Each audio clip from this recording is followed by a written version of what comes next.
सहनावतु सहनौ भुनक्तु सह वीर्यं करवावहे तेजस्विनावधीतमस्तु मा विदुषावहे। ओम शांति शांति। ध्यान मूलं गुरोर्मूर्ति पूजा मूलं गुरो पदम् मंत्रमूलं गुरोर्वाक्यं मोक्षमूलं गुरुकृपा। वसुदेवसुतं देवं कंसचाणूरमर्दनं देवकी परमानन्दं कृष्णं वन्दे जगद्गुरुं। कृष्णं वन्दे जगद्गुरुं। नित्य प्रतिस्मरणीय सतत वंदनीय श्री सदगुरुदेव भगवान के श्री चरणों में साष्टांग दंडवत प्रणाम।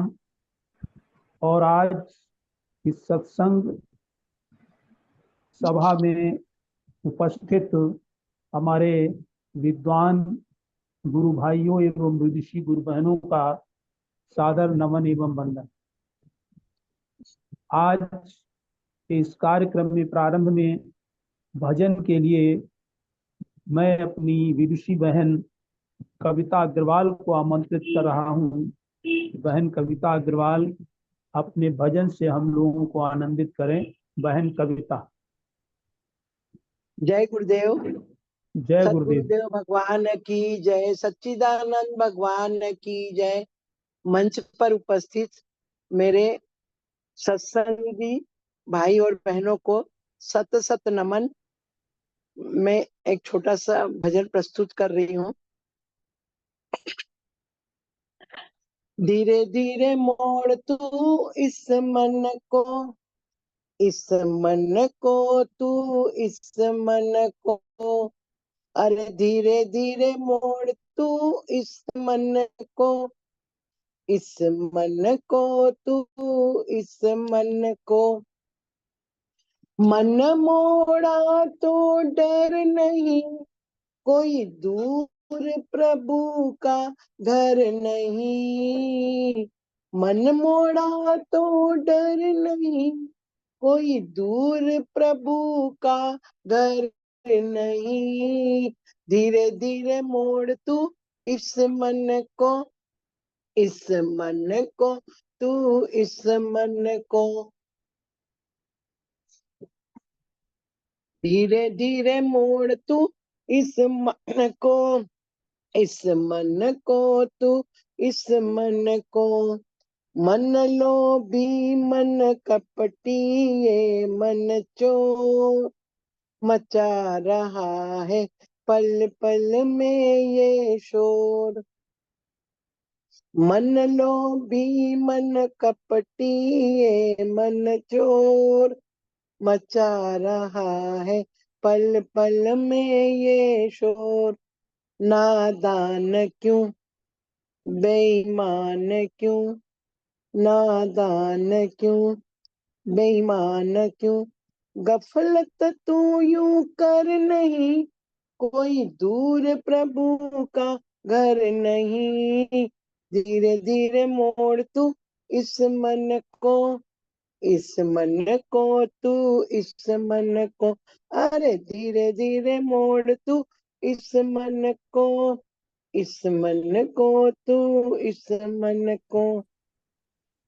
जप तप तीरथ सब कुछ है बेकार, जब तक मन में भरे रहेंगे विकार।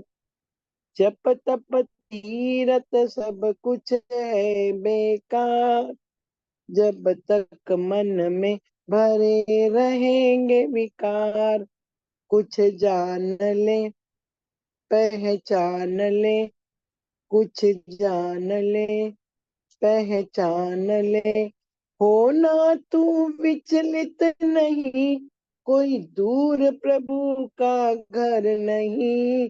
धीरे धीरे मोड़ तू इस मन को, इस मन को तू, इस मन को, अरे धीरे धीरे मोड़ तू इस मन को, इस मन को तू, इस मन को। जीत लिया मन फिर ईश्वर नहीं दूर, जान बूझ कर होता क्यों मजबूर। जीत लिया मन फिर ईश्वर नहीं दूर, जान बूझ कर होता क्यों मजबूर। अभ्यास से, वैराग्य से, अभ्यास से, वैराग्य से, कुछ भी तो दुष्कर नहीं, कोई दूर प्रभु का घर नहीं। धीरे धीरे मोड़ तू इस मन को, इस मन को तू, इस मन तू, इस मन को, इस मन को तू, इस मन को। मन मोड़ा तो डर नहीं, कोई दूर प्रभु का घर नहीं। धीरे धीरे मोड़ तू इस मन को, इस मन को तू, इस मन को। सद्गुरुदेव भगवान की जय, सच्चिदानंद भगवान की जय। जय। बहन, बहुत सुंदर आपने भजन प्रस्तुत किया। भजन तो बहुत सुंदर है, लेकिन जो आपने बोला है ये प्रयास तो बहुत ही कठिन है। धीरे धीरे मोड़ तू इस मन को, इस मन को, मन मोड़ा तो डर नहीं, कोई दूर प्रभु का घर नहीं। मन लोभी मन कपटी, ये मन चोर मचा रहा है पल पल में शोर। नादान क्यों, बेईमान क्यों, गफलत। यानी इस मन को ही, जैसे गुरुदेव ने कई प्रवचनों में कहा है, अन्य संत लोग कहते हैं कि जो कर ले इस मन का अंत, समझ लो वही संत। या एक भजन भी है कि मन की तरंगे मार लो, बस हो गया भजन। आदत अपनी सुधार लो, बस हो गया भजन। तो ये मन को मोड़ना ही तो है, और मन ही आज के इस प्रवचन में भी यही सब आएगा कि दृष्टि ही बदलनी है, सृष्टि तो नहीं बदलती। फिर यह है नादान क्यों, बेईमान क्यों, गफलत। तो यूं तो क्यों कर नहीं कोई दूर प्रभु का घर नहीं। हाँ, अगर मन में शांति हो जाए, मन अगर बदल जाए, मन अगर इन जो हमारे छह बहरी हैं, छह शब्द जो हैं वो पांच इंद्रियों के, और छठा मन, इसको भी इंद्री बताया गया। ये छहों अगर इन अपने अपने जो इनके विषय हैं, इनसे अगर वो मुड़ करके ईश्वर में लग जाए, तो फिर प्रभु का घर दूर नहीं। जब तक तीरथ है सब बेकार, जब तक मन में भरे रहेंगे विकार। ये मन में अनादिकाल से विकार भरे हुए हैं। वो गुरुदेव का एक श्लोक परिषद का है कि अनादिकाल से, जब से ये जीव माया में सोया हुआ है, तब तक ये जो है वो सपने देख रहा है। कुछ जान ले ये पहचान ले, ना तू विचलित तू, होना तू विचलित नहीं। तो होन, विचलित नहीं, अगर होना मन, तू अगर विचलित मन ये नहीं, जान, होना हाँ तू, हाँ, अगर ये मन, हाँ होगा तो विचलित नहीं। अगर मतलब ये, अगर हम मन ही अपना सुधार ले, मन ही अगर जान ले, तो हमें भगवान मिल जाएगा। और भगवान मिल जाएगा तो ये तभी मिल जाएगा जब मन हमारा स्थिर हो जाएगा। और मन जब स्थिर हो जाएगा तो बुद्धि भी स्थिर हो जाएगी, और फिर हम स्थिर प्रज्ञ हो जाएंगे। जीत लिया मन, जीत लिया मन फिर ईश्वर नहीं दूर, जानबूझकर होता क्यों मजबूर। अगर हमने जीत लिया मन, मन ही तो जीते, इसलिए गीता में भी कहा गया है, मन एव ही मनुष्याणाम कारणम बंध मोक्ष्यो। मन ही मनुष्य के बंधन और मोक्ष का कारण है।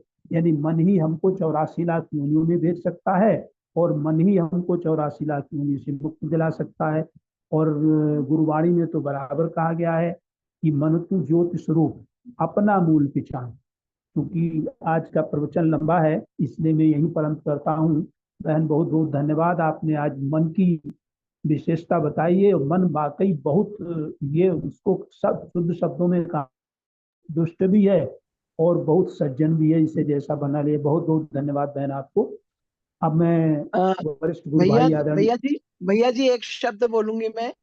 हाँ ये बोलिए बोलिए। भजन है ना, जब शुरुआत में अपन जुड़ते हैं ना सत्संग में, जी तब उसके लिए शुरुआती भजन हो गया, समझ लो ये वाला। आज जी वेदांत का भजन मेरे को नहीं समझ में आया कोई भी, तो जी मैं जी नहीं गा पाई। मैं तो जी। मैं वेदांत के ही भजन लेती हूँ, पर ये मन वाला भजन आज निकल गया। नहीं बहन जी, ये आपने जो कहा वो ठीक कहा, लेकिन मैं तो ये समझता हूँ ये मन की तो क्रिया ऐसी नहीं है। मन से तो जो महात्मा हो जाते हैं वो भी मन से संत नहीं हो पाते। गुरुदेव के प्रवचन सुनो तो बताते हैं कि मन ही में तो उनके विकार भरे रहते हैं, दिखावे में हो जाते हैं। अगर मन से शुद्ध हो जाएं तो एक गृहस्थ भी ब्रह्म को पा लेता है। तो ये मन ही की तो सारी करामात है। अभी कहते कि तन से तो सब स्वच्छ रहते हैं, लेकिन मन से जो स्वच्छ रहे वही तो पवित्र है। तन से तो लोग सुबह नहा लेते हैं, लेकिन हम तो ये कहते हैं जो आज का देखो आप, जो संसार चल रहा है, तो बहुत लंबा भाषण हो जाएगा, 1 मिनट 1 सेकंड बात कह रहा हूँ कि आज की जो प्रदूषण फैला हुआ है, ये सारा मन का प्रदूषण है। तन का प्रदूषण हो नहीं। तन में तो सब बिल्कुल अच्छे अच्छे कपड़े अच्छे अच्छे पहने, बिल्कुल पाउडर लगाए, क्रीम लगाए, ये सब चल रहे हैं, लेकिन मन उनका इतना गंदा है। तो मन ही के ऊपर सारी करामात है। अब मैं निवेदन कर रहा हूँ, चूंकि प्रवचन आज लंबा है, नहीं तो मैं कुछ और बोलता कि हाँ शर्मा जी से आदरणीय निवेदन है कि वो आज के गुरुदेव का प्रवचन लगाएं। हाँ, जरूर जी जरूर। अभी अभी कविता जो कह रहे हैं ना, मेरा जी कविता जी से आज पहले ही यही निवेदन, जो सबसे पहला भजन आपने गाया था जब ये 2 साल पहले जुड़े थे ना, तो इन्होंने सबसे अच्छा पहले अच्छा। यही बोला था, धीरे धीरे मोड़ तो इस मन को। मैं कहा वो नहीं भजन भजन मेरे तो को बहुत, बहुत अच्छा लगा, तो नहीं मैं पहले ही भजन तो कहा बहुत था, मेरे अच्छा को है। उम्मीद थी।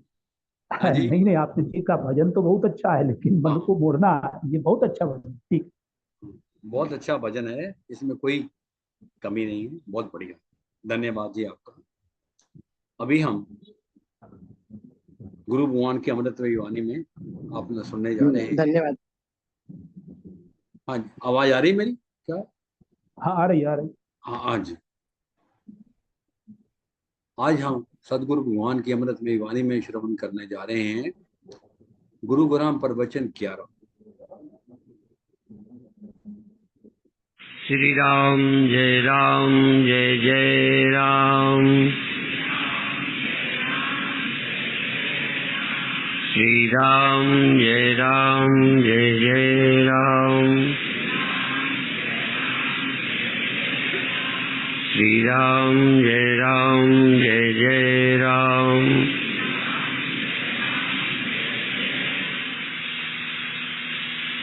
एक साधक ने अपनी भावना व्यक्त की है,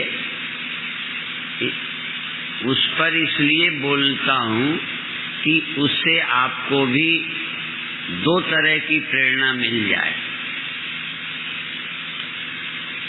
आज सत्संग के समापन पर मन दुखी परेशान हुआ जा रहा है कि महाराज जी आज यहाँ से चले जाएंगे।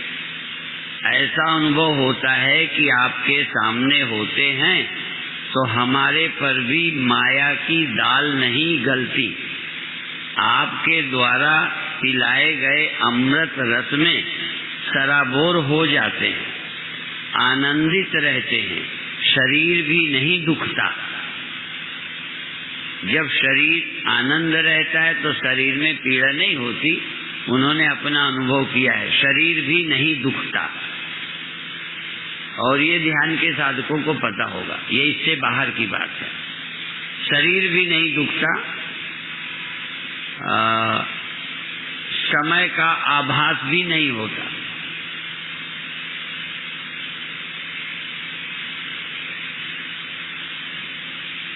पंडाल से आपके जाते ही शरीर मन की वही स्थिति हो जाती है जो पहले थी। कैसी सीधी और किताबों में भी वो नहीं अनुभव होता।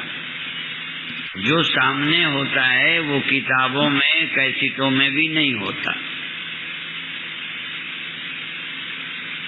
आग के समक्ष बैठने से होता है। इतने धैर्य से हम सीडी और किताबें नहीं सुन सकते जितना सामने।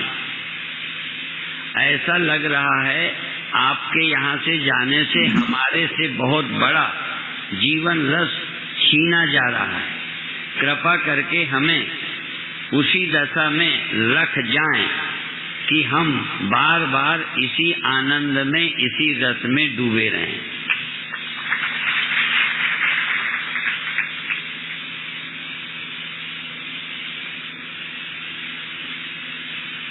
असल में हमारी जीवन यात्रा स्थूल शरीर से ही शुरू होती है, चाहे अध्यात्म की ओर हो चाहे संसार की ओर।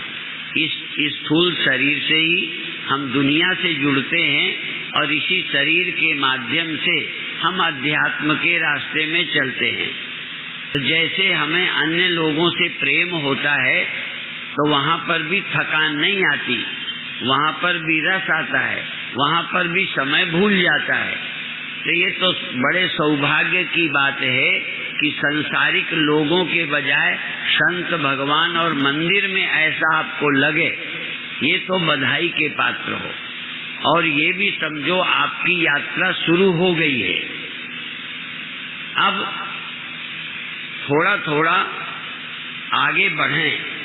कभी कभी स्थूल शरीर से सामने न होने पर भी आपको लगे जैसे वही बोल रहे हैं, वही बैठे हैं, फोटो में भी वैसा ही लगे। यद्यपि बुरे लोगों को भी जैसे सामने ज्यादा प्रभाव पड़ता है, एकांत में कम प्रभाव पड़ता है, पर ज्यादा बुरे लोग एकांत में भी याद करके या तो दुखी होते हैं या जलते हैं या प्रेम करते हैं। अधिक गहराई की पहचान है कि जब बाहरी संसार न हो तो स्वप्न में भी हम खड़ा कर लेते हैं। इसी तरह से जब गुरु उपस्थित न हो या सामने मंदिर न हो तो एकांत में अपने घर में बैठकर भी मंदिर बना सकते हैं, छोटा मंदिर भी बना सकते हैं। और वो भी ना हो तो ख्याल में इतना लीन हो सकते हैं, पर आसान नहीं है। अध्यात्म के रास्ते में स्थूल की वैल्यू कम है, सूक्ष्म की ज्यादा है। कल भी हमने कहा था कि दान देने से, बाहरी सेवा करने से यात्रा प्रारंभ होती है, पर ज्यादा है कि जब स्थूल शरीर ना भी हो, आप दान न दें, पूजा न कर पाए तो मानसिक पूजा करें। शारीरिक पूजा से मानसिक पूजा ज्यादा श्रेष्ठ है। आपको अभी अंदाज नहीं होगा, क्योंकि मानसिक पूजा ही तुम्हारे ज्यादा साथ रहेगी। सूरदास जी इसी बात को लेकर कहते हैं, एक बार भगवान कृष्ण सूरदास का हाथ पकड़कर जहाँ जाना था पहुँचा दिया और इसके बाद हाथ छुड़ाकर चले गए। तब सूरदास को लगा कि ये तो भगवान थे। तब उन्होंने लिखा, बाँ छुड़ाए जात हो निबल जानिके मोहि, हृदय से जो जाओगे तो मर्द सराहों तोय। अर्थात हम सूक्ष्म में उन चीजों को बना के रखें जिससे हमें पवित्रता मिलती है, रस मिलता है, अमृत मिलता है। और इसके भी आगे धीरे धीरे सूक्ष्म से भी रहित हो जाएं, जहाँ द्वैत न रहे। जो हमें अलग था वो बाद में हमारे ख्यालों में आया, और जो ख्यालों में है अंत में ख्यालों के बिना ख्याल की भी जरूरत नहीं। वहाँ हम और हमारा गुरु, हम और हमारा भगवान एक होते हैं, वहाँ द्वैत रहता ही नहीं। इसलिए धीरे धीरे आगे बढ़ना चाहिए स्थूल से सूक्ष्म की ओर। बाद में और आखिरी अवस्था होती है जब उसी को हम सब में देखने लगते हैं। भगवान कृष्ण ने इसीलिए कहा था कि जो माम पश्यति सर्वत्र, क्योंकि एक रूप में भगवान को हमने देखा तो बाकी रूप औरों के लगते हैं कि ये भगवान नहीं है। तो जो आनंद भगवान के रूप से मिलता है वो दूसरे रूपों में नहीं मिलता। पर भगवान कहते हैं कि मेरे को सब रूपों में देख, अभी एक रूप में मुझे देखता है। अर्थात भगवान ने कृष्ण का रूप बनाया, पर वो तो साक्षात स्पष्ट है।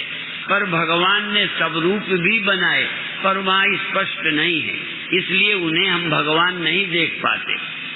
या यूं समझो, मान लो इस समय मैं प्रवचन करता हूँ, तब भी शरीर माध्यम है, बोलता तो मैं हूं ना, शरीर थोड़ी, मैं बोलता हूँ। अब मान लो मैं सो जाऊं, अब मेरा शरीर पड़ा है, तब भी आप देखकर आनंद ले सकते। एक अर्थ में मैं आपके सामने हूं, एक अर्थ में नहीं हूं। तो अभिप्राय है ये सब साधकों को इस प्रश्न के निमित्त से, जो भगवान के भक्त हैं वो मंदिर में जाकर प्रसन्न होते हैं। जैसे उन्होंने मेरे लिए कहा, मैं आपको तो जो लोग मंदिर में, कई तो मंदिर में जाके भी नहीं उतना प्रसन्न होते, वहां भी थक जाते हैं। उन्होंने लिखा ना कि आपके सामने समय का पता नहीं चलता, शरीर में थकान नहीं आती, अकेले कैसे सुनेंगे तो शरीर में थकान आएगी, लगेगा कितनी देर हो गया सुनते। अभिप्राय सामने में उसमें फर्क है। यही बात मंदिर में है कि कई लोग तो अभी मंदिर में जाके भी प्रसन्न नहीं होते, वहां भी शरीर में थकान नहीं जाती, वहां आनंद में नहीं डूबते। पर जो लोग वहां डूबते हैं वो भी घर में आकर आनंद में नहीं रहते, इसलिए बार बार मंदिर जाते हैं।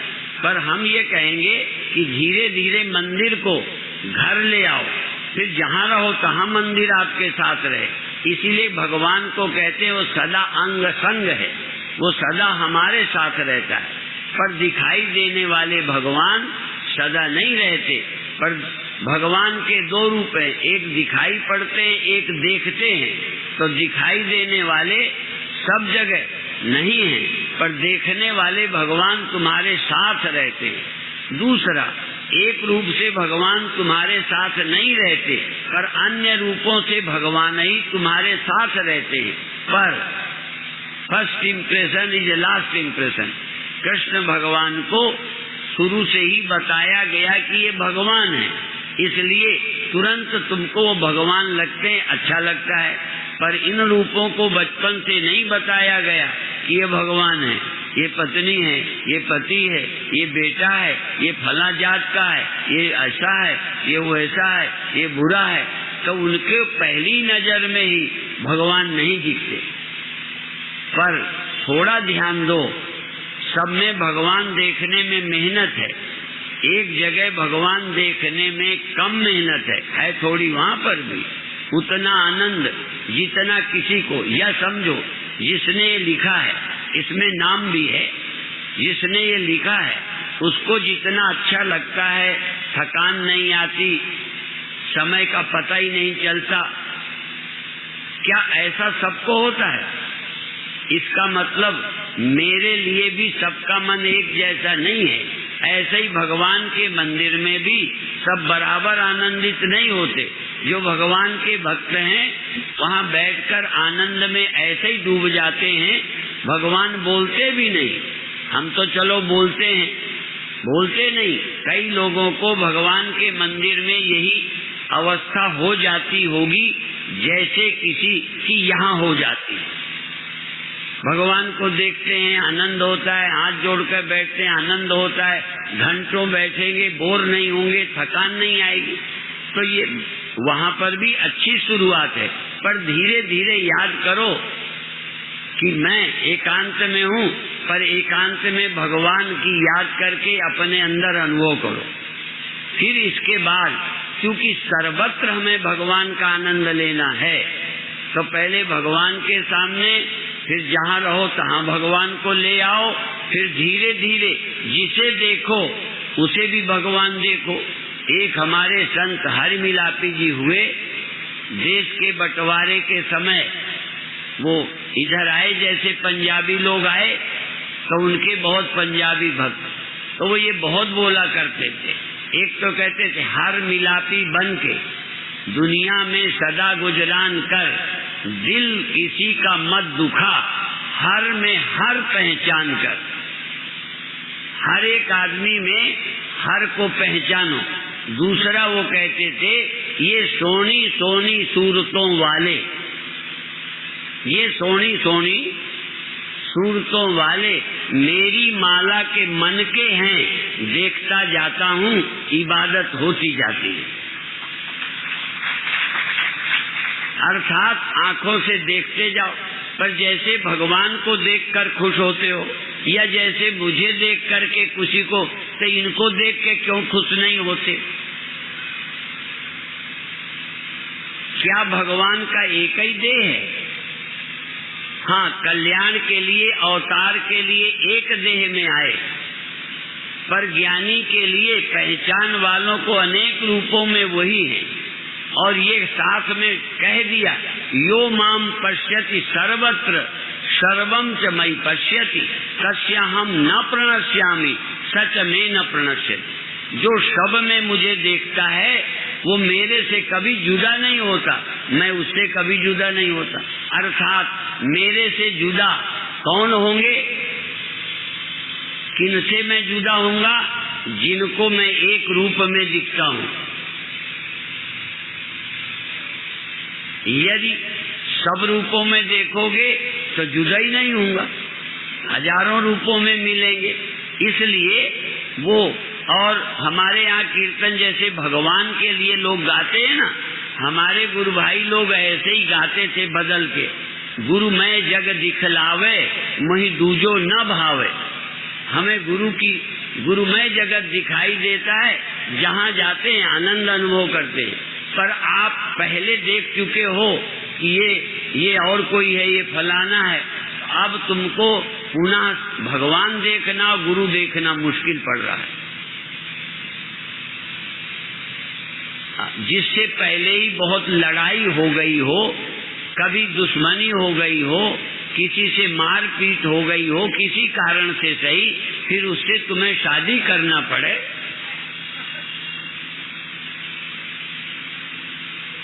और तो छोड़ो। ऐसे ऐसे लोग हुए, एक गुरु बनाने जा रहे थे, जैसे कोई पति पत्नी की बात, ऐसे एक गुरु बनाने जा रहे थे, और एक फक्कड़ कमंडल लिए शौच जा रहे, तो उस भक्त ने जिसे दीक्षा लेनी थी पूछा, यहाँ कोई ऐसे महात्मा पलटू दास दादू रहते हैं? तो उन्होंने कहा रहते हैं, वो कोई अच्छे नहीं है, कहाँ जा रहे हो? ढोंगी है, वो तो बहुत खराब है। ऐसे बोला वो रास्ते वाला फक्कड़, तो उन्होंने गालियां दी और थप्पड़ लगा दी, क्योंकि वो मंत्र लेने जा रहे थे जिससे उसको भला बुरा कहा। अब ये मारपीट कर दी, अब वो चले गए शौच और ये गए वहाँ। जो वहाँ गए, लोगों से पूछा कि वो कहाँ हैं, उनसे मुझे मंत्र लेना है। कहने वही तो हैं जो रास्ते में इधर गए हैं।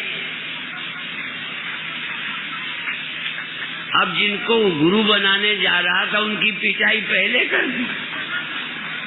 तो जब लौट के आए, वो कान पकड़े और मुझे माफ करो, मैंने बुरा किया, आपको तो गुरु बनाना है, मैं आपसे ज्ञान लेने आया। कहें कोई बात नहीं, एक घड़ा लिया जाता है तो पहले ठोक बजा के देखा जाता है, तुम्हें गुरु बनाना है, ठोक बजा के देख लिया, कोई बात नहीं। अब देखो, तो वही व्यक्ति गुरु बनाना है, वही तुम्हें गुरु नहीं दिखा। हमें बताना इतना है कि गुरु दिखा ना दिखा है तो वो गुरु, तो तुम्हें ये भगवान दिखे या ना दिखे हैं तो ये सब भगवान है।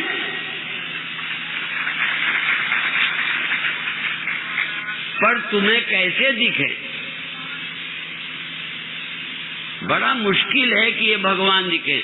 यूं तो हम पढ़ते हैं सिया राम मैं सब जग जानी करऊं प्रणाम जोर जुगवाणी, और कभी पढ़ते समय थोड़ा अच्छा भी लगता है। जब ये चौपाई पढ़ी जाती है तो अच्छा लगता है, पर ये प्रैक्टिकल क्यों नहीं? सबको देखो और मन खुश। अच्छा, सबको देख देख आपका हृदय कमल खिले तो ठीक है, कि सबको देख देख आपका हृदय कमल सिकुड़ जाए, मुरझा जाए, जलने लग जाए तो ठीक है? कौन सा देखने का ढंग अच्छा है? जिसको देखकर हृदय विकसित हो जाए, प्रसन्न हो जाए, तो आप समझदार हैं कि ऐसे देखो कि आप जलते और रहो। इसीलिए उपनिषद कहता है कि सब में अपनी आत्मा को जो देखते हैं फिर वो जलते नहीं हैं। आप किसी को देख के जलते हो ना, चलो 3 कुछ लोग ऐसे हैं जिनको देख के न खुश होते हो न जलते हो, कुछ लोग ऐसे हैं जिनको देख के खुश होते हो, और कुछ ऐसे हैं जिनको देख के तुम्हारा हृदय कमल झुलस जाता है, सूख जाता है, सिकुड़ जाता है। अब क्या है, ये हुआ क्या, कहने वो नजर। इसलिए अब क्या करना है, इनको नहीं बदलना, ये तो हैं ही वही, पर क्या करना है, नजर बदलना है। नजरें बदल गई तो नजारे बदल गए, किश्ती का रुख बदला तो किनारे बदल गए। आप भगवान कैसे देखें, अब हम भगवान दिखाने की कोशिश करते हैं, कैसे दिखेगा, तत्व दृष्टि से दिखेगा, तत्व दृष्टि से। यहाँ तक अविनाशी भी, चाहे तुम अपने को देखो, आप अपने को जैसी सोच है उसके आधार पर अपने को अमर देख सकते हो। आप जिस समझ से मरना देखते हो, जिस दृष्टिकोण से, कैसे देखोगे कि हम अमर हैं। और वही बात, जिस नजर से आज तक इसको तुम संसार समझते रहे, इसमें कैसे भगवान देखोगे। इसीलिए अपनी नजर बदलने के लिए ही गुरु की जरूरत है, संत की जरूरत है। इसके लिए भी हम बार बार दोहराते हैं कि संत क्या करते हैं, संत सृष्टि नहीं बदलते, अर्थात संत किसी को काट छांट कर रूप नहीं बिगाड़ते, घड़े को मिटाकर मिट्टी नहीं दिखाते, ढेले को फोड़कर मिट्टी नहीं दिखाते, मकान गिराकर एक दम में नहीं दिखाते, शक्लें वही बनी रहती हैं। इसलिए वो क्या करते, संत सृष्टि को नहीं बदलते, अर्थात रूप रंग नहीं मिटाते, और फिर भी सब में भगवान दिखा देते।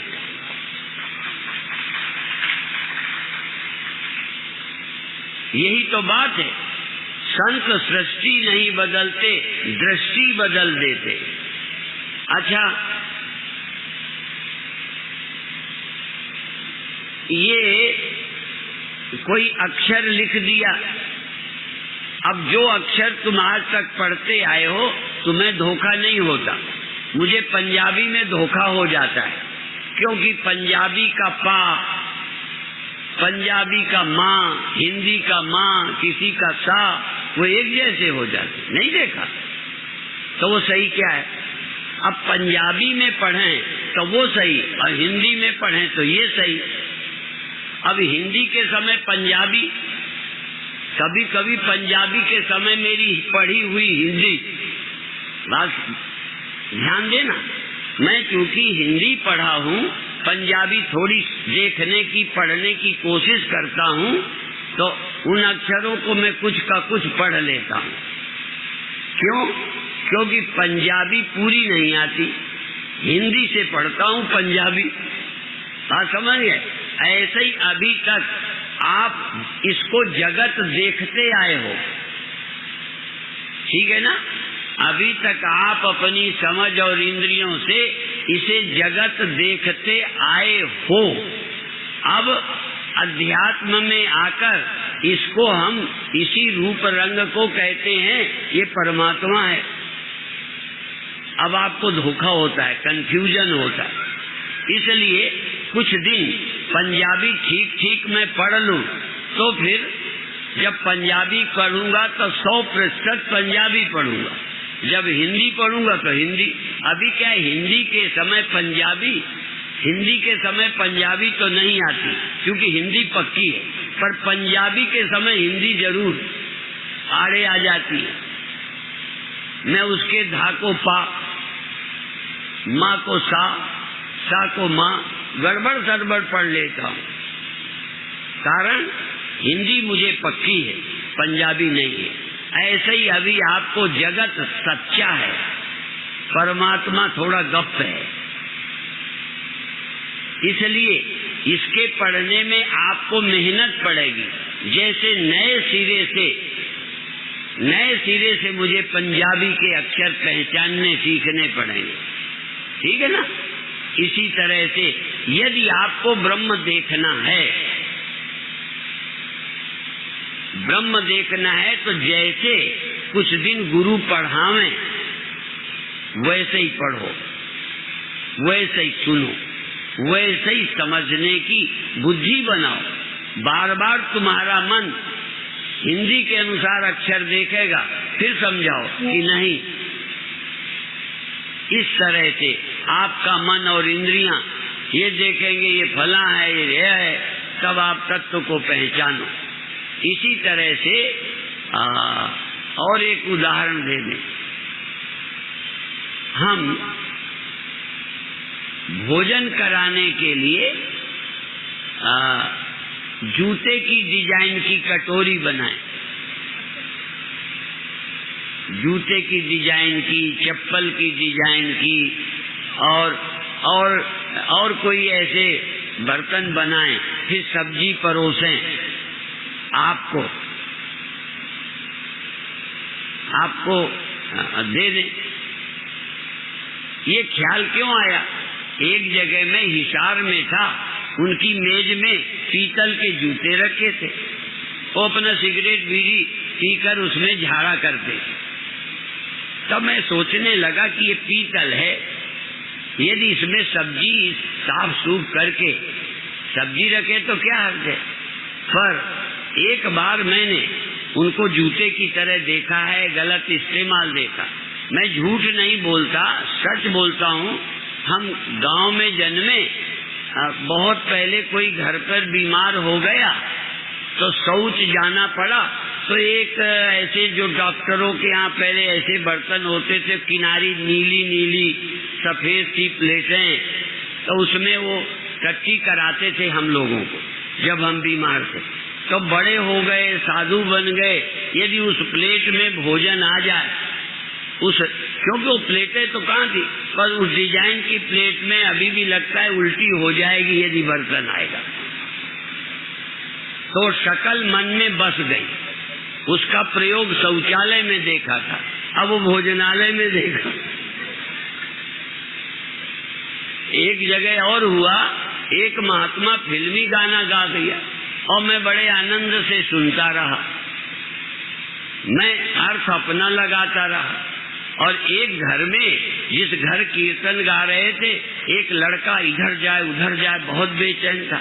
अंत में अपनी माँ से लड़ गया, कैसे साधु बुला लिए तुमने, ये क्या गाता है। और 2 गाने थे, मैं दोनों सुना दूं एक एक लाइन। एक तो इस भरी दुनिया में कोई भी हमारा न हुआ, गैर तो गैर अपनों का सहारा न हुआ। अब ये इधर भी लगता है, वो उधर गाने वाले थे। और एक और गा दिया, थोड़ा अजीब सा था वो। तो जब वो गाया, तो फिर जब वो लड़ गया, तब वो जो गाते थे वो तो न बोले, मुझे तो गाना आता नहीं, जानते ही हो। तो मैंने कहा भाई, इनको बेचारों को पता नहीं था, इनको तो अपना अर्थ मालूम है, तुम्हें अपना। जैसे एक बार गोमूत्र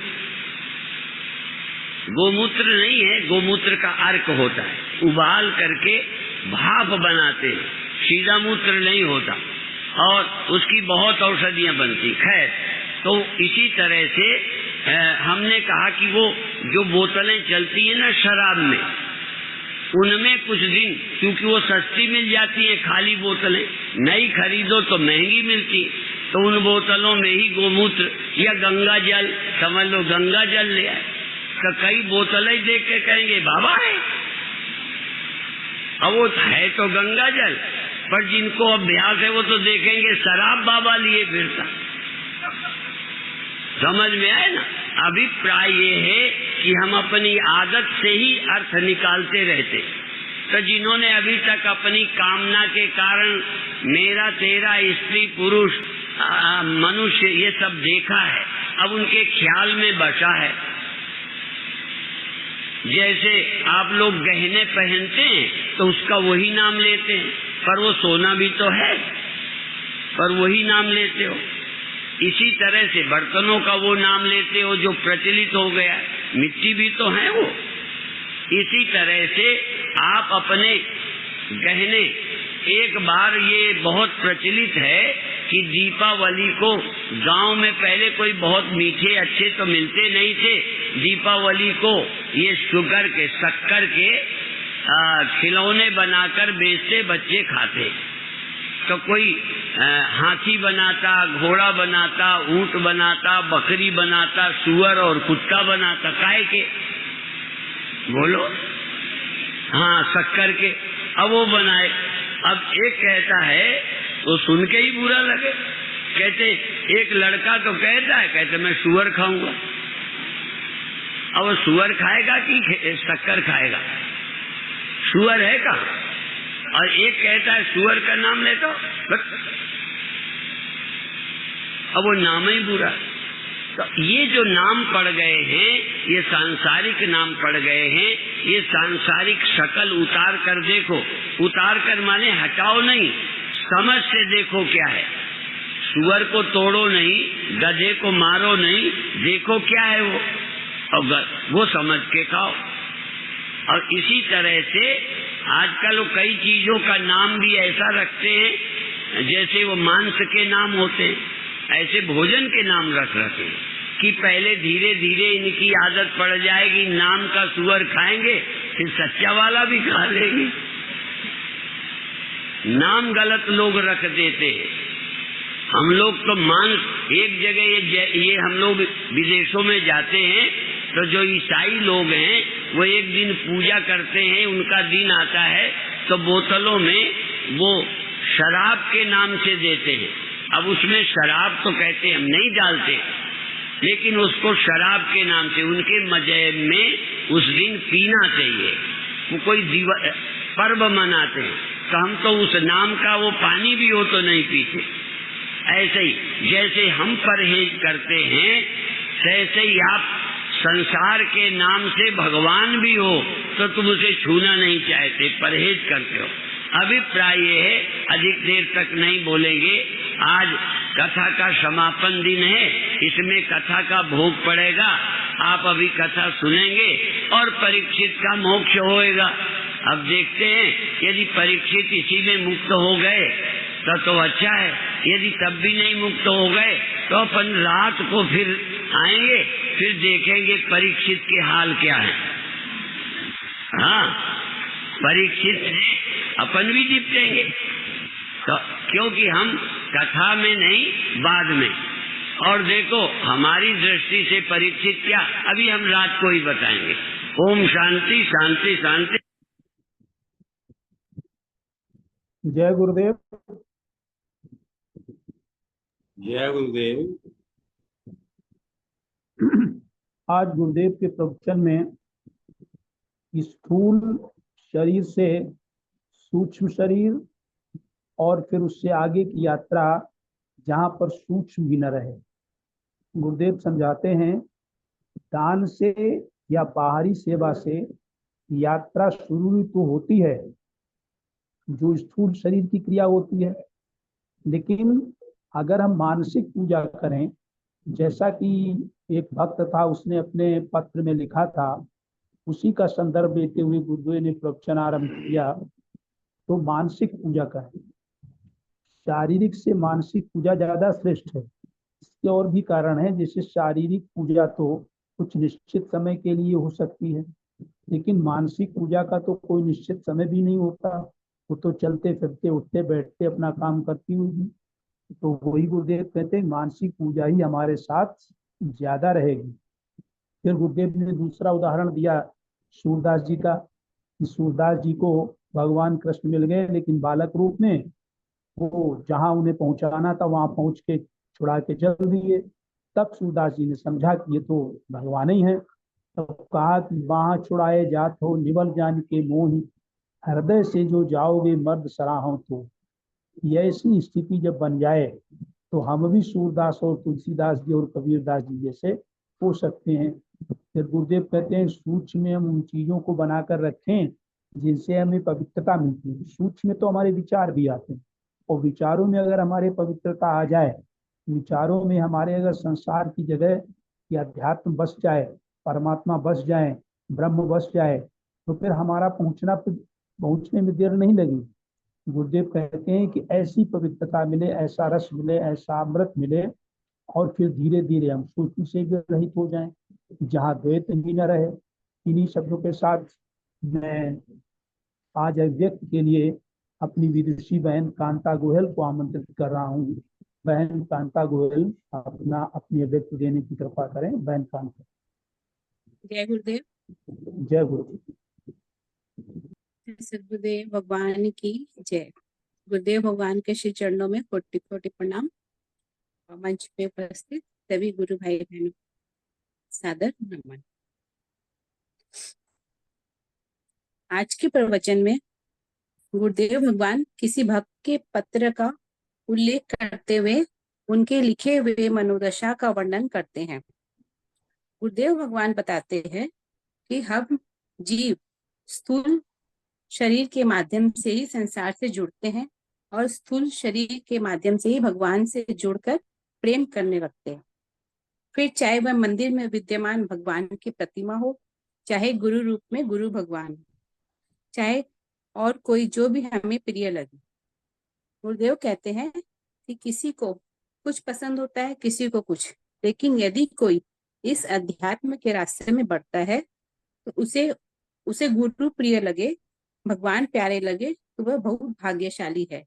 वह बधाई का पात्र है कि सही रास्ते पर चल पड़ा, अपना मानव जीवन कल्याण के मार्ग पर मोड़ दिया। वरना आज के युग में तो इतने व्यसन है कि सही मार्गदर्शन न मिलने से आदमी भटक जाता है।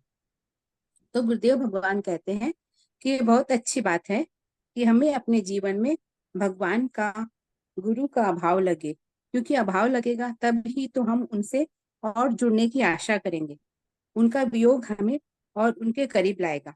इसी संदर्भ में गुरुदेव भगवान स्थूल शरीर से ज्यादा मानसिक पूजा की विशेषता बतलाते हैं कि स्थूल शरीर से हम सदा किसी के साथ नहीं हो सकते, ये संभव ही नहीं है। किंतु मानसिक रूप से हम हमेशा उनके साथ रह सकते हैं, जैसे उनको अपने साथ रख सकते, जैसे गुरु के समीप बैठना, उनके चरण छूना, आरती उतारना, भोग लगाना, या फिर सिर्फ उनको निहारते ही रहना, ये सब अच्छा लगता है। किंतु शरीर से यह सब नहीं कर सकते हम। कुछ मर्यादाएं भी होती है और कुछ गुरुदेव की व्यस्तता भी होती है। इसी तरह मंदिर में न जा सके तो भगवान को दिल में बिठाकर उनकी पूजा कर सकते हैं, कोई रोक टोक नहीं है इसमें। इसका उदाहरण सूरदास की चौपाइयों से गुरुदेव भगवान बताते हैं कि एक बार सूरदास जी कहीं जा रहे थे तो उनको भगवान हाथ पकड़कर जहां जाना था वहां पहुंचा दे। गुरु जब वो हाथ छुड़ाकर चले गए तो यह देखकर सूरदास जी को विचार किए कि यह भगवान ही हो सकते हैं जो हर पल भक्त का ख्याल रखते हैं। तो वे बोल उठे कि हाथ छुड़ाए जात हो निर्बल जान के मोए, दिल से जो जाओ तो मत सराहूं तोय।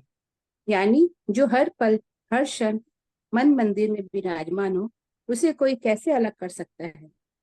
यानी मन से जुड़ जाने पर भगवान भी उसे अलग नहीं कर सकते। यह एक सुखद एहसास है, यह एक गोपनीय प्रेम भी है। किंतु गुरुदेव एक बात और भी बताते हैं कि स्थूल शरीर से ज्यादा मानसिक पूजा श्रेष्ठ होती है, और मानसिक पूजा से भी श्रेष्ठ है जहाँ द्वैत ही खत्म हो जाए, जहाँ ऐसा लगे कि भक्त और भगवान दो नहीं एक ही है। वहां लगे ही नहीं कि भगवान का विग्रह या रूप मेरे स्वरूप से अलग हो, वहां बस उनको अपने अंग संग ही समा जाए। वहां ऐसे लगे कि मैं खाऊं तो लगे भगवान का भोग लग रहा है, नहाऊं तो भगवान को स्नान कराऊं, चलूं तो उनकी परिक्रमा हो रही है, कानों में भी जो शब्द आए तो लगे उनकी ही वाणी है, देखूं तो हर रूप में उनके ही दर्शन हो रहे हैं। मतलब इतना उनमें समा जाए। जब यहाँ तक हो जाए तो फिर उस स्थिति में आ जाए तो ऐसा लगे ही नहीं कि भगवान कोई और है। किंतु फिर ये प्रश्न हो कि जिसको हम जान रहे हैं उसके जानने वाला कौन है, उसको जानने वाला कौन है। यह जानने की कोशिश करते हैं कि वह और मैं, यानी आत्मा, शरीरी, जो जानने वाला है, वह जानने वाला, मतलब वो जान रहा है, जानने वाला मैं हूँ और जिसको जान रहा है वो अलग। तो इन सब का साक्षी, मैं इन सब का साक्षी हूँ। जो इन सब का साक्षी है वह मैं ही तो हूँ। यह सब मेरे प्रकाश से ही प्रकाशित है।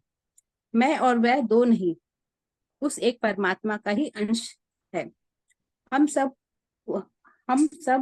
उसी का दर्शन करते हैं, यानी सब में भगवान का दर्शन हो। किंतु ऐसी स्थिति तो बहुत ऊंची स्थिति होती है। कोई ऐसा तो बिरला ही होता है, वरना अभी तो हमें परिस्थितिवश आनंद आता है। हर क्षण हम उस स्थिति में नहीं रह सकते।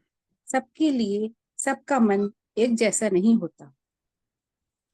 जो हमें प्रिय लगे उसी में हमें आनंद आता है। फिर गुरुदेव भगवान संत हरिमिलाप जी का उदाहरण देते हैं कि वे कहते हैं कि हर इंसान में हर की पहचान करो। हर इंसान में हर की पहचान करो, यानी हर जीव में, मतलब प्रत्येक जीवों में हर का, यानी हरि को देखो। रूप भले ही अलग अलग हो, किंतु ये बहुत ऊंची दृष्टि है कि और सब में चेतन तत्व एक परमात्मा का ही है और सब में बराबर है, न किसी में कम न किसी में ज्यादा। एक वे ही ऐसा कह सकते हैं, एक वो ये भी कहते हैं कि ये सोनी सुनी सूरत वाले मेरे माला के मन के हैं। यानी जैसे माला में सूत एक होता है, मन की अलग अलग दिखते हैं, इसी तरह इन्हें मैं देखता हूँ, इबादत होती जाती। यानी यह जग पूरा एक हर का रूप ही है। सब में आकार प्रकार अलग अलग दिखते हैं, परंतु तत्व रूप से सब एक ही है।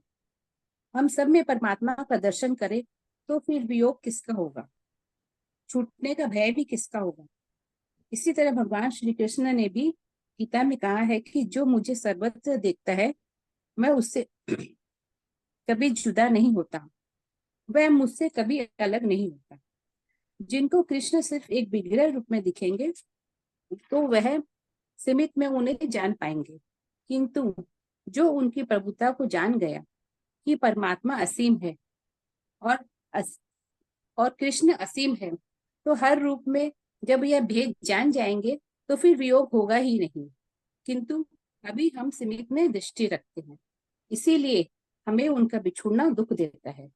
गुरुदेव कहते हैं कि सब परमात्मा का ही रूप है, किंतु हमने जो भेद दृष्टि है उसके कारण हम सबको एक रूप में देखते ही नहीं। हमारे अंदर इतने गहरे संस्कार पड़े हुए हैं, जैसे मेरे तेरे, भक्त और भगवान का, अपना पराया का, जो हमें एक देखने ही नहीं देते। और इससे पहले हमें कोई बताने वाला, हमारा मार्गदर्शन करने वाला भी नहीं था। हम भाग्यशाली है कि हम ऐसे श्रोत्रिय ब्रह्मनिष्ठ गुरुदेव भगवान का सानिध्य, हमें ऐसे श्रोत्रिय ब्रह्मनिष्ठ गुरुदेव भगवान का सानिध्य प्राप्त है, जिन्होंने हमें अपने चरणों में रखकर ऐसा दुर्लभ ज्ञान देते हैं। कितने कितने प्रकार से उदाहरण देके हमें समझाते हैं और चाहते हैं जो ज्ञान का खजाना, अनुभव की दृष्टि उनके पास है, वह सारा हम पर लुटा दे, ताकि हम भी उस स्थिति में पहुंच जाए जहाँ आवागमन का चक्र ही मिट जाता है। गुरुदेव तो लुटा ही रहे हैं और कहते हैं हमने तो बहुत मेहनत की है जानने के लिए, किंतु तुम हमसे पकी पकाई ही ले लो, यानी उनकी वाणी सुनो और विचार करो। वे बार बार कहते हैं कि विचार करो, विचार करो। विचार करेंगे तो ही आचार में, व्यवहार में ला पाएंगे और जग को हर का रूप देखने लायक नजरें होगी हमारी। तो हमें विचार करना चाहिए। वे तो अपने शरीर की अवस्था की परवाह किए बिना निरंतर बरस रहे हैं, अब हमें भी प्रयास करना चाहिए। दृष्टि बदलनी है, सृष्टि तो वैसे ही रहेगी, बदलना तो अपने भावों को ही है, अपने नजरिए को है। इसीलिए संत कहते हैं नजरें बदली तो नजारे बदल गए, किश्ती का रूप बदला तो किनारे बदल गए। ऐसा होना कठिन तो है, किंतु नामुमकिन नहीं है। सबके लिए सम दृष्टि रखना चाहिए। ऐसा तब होगा जब हमारी दृष्टि तत्व दृष्टि में स्थित हो जाएगी। अभी हम सिया राम में सब जग जानी करहूं प्रणाम, जोरी जुग पानी, ऐसा गाते तो हैं किंतु दृष्टि ऐसी है नहीं। अभी तो हम जगत को जगत और भगवान उससे अलग जानते हैं। तो यदि सही समझ लेनी हो तो गुरुदेव की वाणी पर गहराई से विचार करना है, तत्व दृष्टि में स्थित होना है। असल में अध्यात्म यात्रा की शुरुआत बाहरी जगत से शुरू तो होती है, किंतु समापन मुंह में आकर ही होती है, जहाँ सब रूप मेरा ही रूप हो जाए और तब हमारे अंतर मन से यह आवाज निकले कि सिया राम मैं सब जग जाने, करहूं प्रणाम जोरी जुग पानी।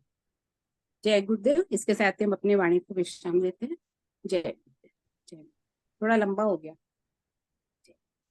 कांता बहन, आपने बहुत सुंदर अपने मौलिक विचारों से अपनी व्यक्त प्रदान की, और उसमें सभी गुरुदेव ने जो भी आज स्थूल सूक्ष्म और सूक्ष्म से आगे बढ़ के द्वैत न रहे, वो सारी प्रक्रिया आपने समझाई, गुरुदेव ने जो बताई, बहुत बहुत धन्यवाद आपको। अब मेरे साथ अभी किरण माधोगढ़िया बहन जुड़ी हुई हैं, जो सतत गुरुदेव की सेवा में रहती हैं, और बड़ा हम लोगों का सौभाग्य होता है जब वो मंच पे आती हैं। तो मैं उनसे अनुरोध करूंगा, अभी समय है तो 2 मिनट अपनी वाणी को हम लोगों को सुनाएं, जिससे हम लोग और उसके बाद समापन करें। आदरणीय बहन किरण माधोगढ़िया जी।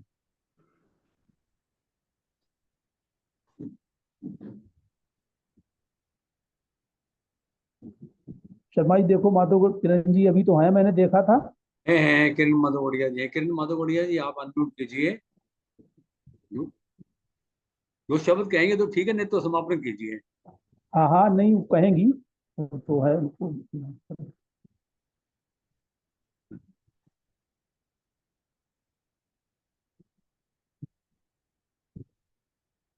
किरण माधोगढ़िया जी ये चीजें कर रहे हैं। चलो कोई बात नहीं, हर गोपाल अरोड़ा जी। ठीक है ठीक है। तो और गोपाल अरोड़ा जी से मेरा निवेदन है कि वो 2 मिनट में हम लोगों को कुछ मार्गदर्शन करें और फिर समापन भी करें। आदरणीय अरोड़ा जी। थे हर गोपाल अरोड़ा जी कहाँ गए? चले गए बाकी। अरे माधोगढ़िया जी जुड़ी तो हैं, क्या अनम्यूट नहीं कर रही हैं? चलो किरण जी कोई सुन बात रही नहीं, हैं आप मुझे? अपना समापन कराइए उषा बसीन जी से करो। अच्छा अच्छा, ठीक। तो आदरणीय बहन उषा बसीन जी, आप आज के कार्यक्रम का समापन करने की कृपा करें। जय गुरुदेव। जय गुरुदेव। गुरुर्ब्रह्मा गुरुर्विष्णु गुरुर्देवो महेश्वरा, गुरुर्साक्षात् परं ब्रह्म, तस्मै श्री गुरुवे नमः। सर्वे भवन्तु सुखिनः, सर्वे सन्तु निरामयाः, सर्वे भद्राणि पश्यन्तु, मा कश्चित् दुःखभाग् भवेत्।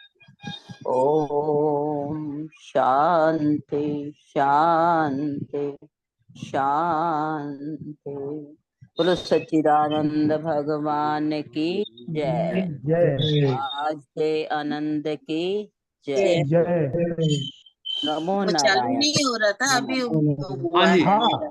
अच्छा अच्छा, अभी देखो माधोगढ़िया आई, हाँ उनका अनम्यूट नहीं हो रहा था, बता रही, मैं जय तो गुरुदेव समझता। सभी को। अभी चालू हुआ है मेरा, वो म्यूट नहीं हो रहा था। हाँ जी, हाँ। कोई अच्छा बात अच्छा नहीं, अच्छा। यहाँ से तो कोई मेरे ऐसी ऑप्शन नहीं लगी हुई थी, आपका वैसे ही नहीं अनम्यूट हो रहा है। हो सकता है मेरी कोई गलती से होनी है। ओके, जी जी जी। धन्यवाद जी आपका।